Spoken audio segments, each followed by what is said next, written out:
The other big story that is likely to develop today, the Joint Parliamentary Committee on 2G will be meeting in the capital this evening. In fact, the BJP is gunning for the government and plans to bring its own report. The BJP also plans to force a vote on the controversial draft report that gave a clean chit to the Prime Minister and the Finance Minister. In fact, the 30-member JPC is almost equally divided. To get the report adopted, the UPA needs the support of 16 of the 30 members. Meanwhile, the Congress too is bracing for a possible attack from the BJP. Sources in fact say that Sonia Gandhi and Prime Minister Manmohan Singh met a few other senior leaders yesterday to chalk out the party strategy. Sources also adding that the Congress is optimistic that the SP, BSP and also TMC will bail it out. In the end, one of the biggest scams in India, 2G, is boiling down to a numbers game. Not so much as to who was responsible. And as the JPC meets on Thursday, the opposition is closing ranks. In the 30-member JPC, here's how the numbers are stacked up. The Congress has 11, the NCP with 1 will go with the Congress. The SP and the 2 BSP members are also expected to vote with the UPA. Mulayam's attempts at keeping the government on tenterhooks notwithstanding, bringing the numbers to a comfortable 15. The UPA is also hoping that the ADMK will either abstain or go with the government. The ADMK's dilemma is it cannot be seen on the same side as arch rival the DMK, whose A. Raja they're trying to pin the 2G scam on. And hit by the present turmoil, the Trinamool Congress could surprisingly abstain. Its lone MP has written to the JPC saying it's inconvenient for him to attend the April 25th meeting. The opposition ranks comprise the BJP with 6 members, the JDU, the BJD and the 2 left MPs, of which Gurudas Das Gupta is expected to give a dissenting note. Besides, Rule 262 of the Rules of Business of the Lok Sabha clearly says that in case of a tie, the chairperson will have a second casting vote. The Trinamool Congress is already taking on the BJP. BJP is trying to make a political point out of this. We are in the opposition, but we are equidistant from the UPA and the NDA. The BJP is nevertheless sticking to a stand of calling the Prime Minister. Is it not time, Mr. Prime Minister, that you speak on these issues by appearing before the JPC? Opposition MPs in the JPC are expected to meet yet again before the meeting, as an earlier meeting on Tuesday proved to be inconclusive. By getting the JPC to adopt the report is going to be more than an acid test for the government where the numbers are concerned, because it's all now boiling down to a game of numbers. Because the opposition, by closing ranks, is hoping not only to embarrass the government but also make the Prime Minister rather than Raja the fall guy, a strategy that the government is hoping to defeat at all costs. In New Delhi, this is Neetu Jain. How is BJP going to deal with it strategy-wise in the meeting? We are working with all like-minded elements within the JPC to ensure that this report is not adopted. Everyone is convinced that the report is entirely political.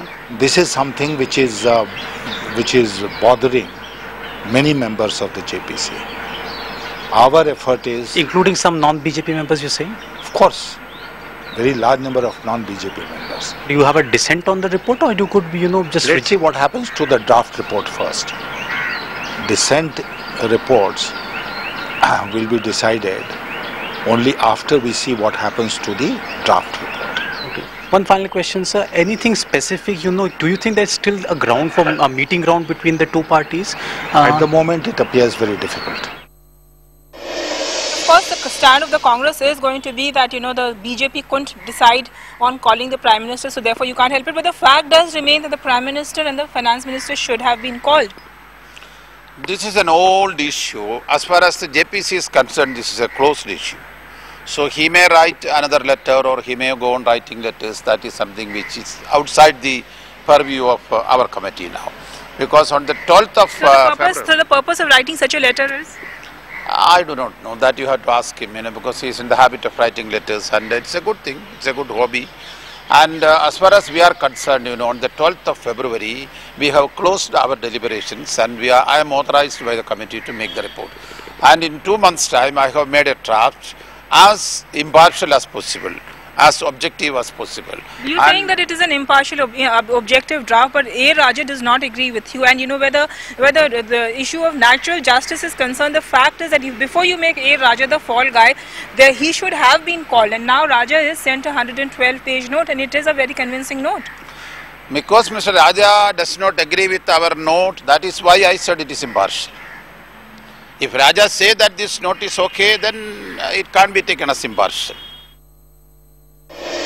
What is the stand of the Trinamool Congress whether the allegedly leaked JPC report is concerned? It seems that the draft report absolves the finance minister and the prime minister of all responsibility. I do not think that that is possible in a cabinet system of government. Any decision, particularly one which involves financial transaction, has to have the sanction of the finance minister and the prime minister on the file. Why don't you all insist that the prime minister and the finance minister be called at the JPC? No, I do not think that it is necessary to call the prime minister and the finance minister and the JPC, provided you get access to all the files. I think BJP is trying to make a political point out of this. Our stand will be decided by merit, not on political considerations. All right, for more on that, we are being joined by CNN IBN's Meethu Jain. She's joining us from the capital. Meethu, it's expected to be a stormy JPC meet today. Now, what is BJP's strategy likely to be? Also, are they likely to come up with their own draft report? Well, first of all, let me clarify, there's no such thing as a BJP or a CPI's draft report. There's going to be only one draft report, and that is the JPC draft report, which has been finalized by the chairperson, that is PC Chacko. So any other person or political party trying to come out with a draft report is essentially just trying to make a political point, and they do know that these draft reports that they are coming out with is essentially in the form of a dissent note. That is, of course, acceptable parliamentary practice, that if you have a dissenting note, then you can give it, which will be published along with the main draft report. So essentially, first of all, there cannot be a BJP or a CPI draft report. But yes, where the numbers are concerned, what's going to be important is the BJP has tried its level best. Remember, there was a meeting a couple of days ago where Yashwant Sinha did try to convince his allies, but two crucial members in that JPC group, that is the ADMK and the Trinamool Congress, did not attend that meeting. There is another meeting that is scheduled for today, and there is every possibility, like we've been saying in a report, that the Trinamool Congress could abstain, or even if they do, they could go with the government, and the ADMK could also probably go with the government or abstain, because the reasons have been clearly given out. So essentially, it's a numbers game that it is boiling down to, and who would really be siding with whom remains to be seen. But yes, if the government does manage to get the numbers on its side, then we do presume that today would be the last meeting of the JPC.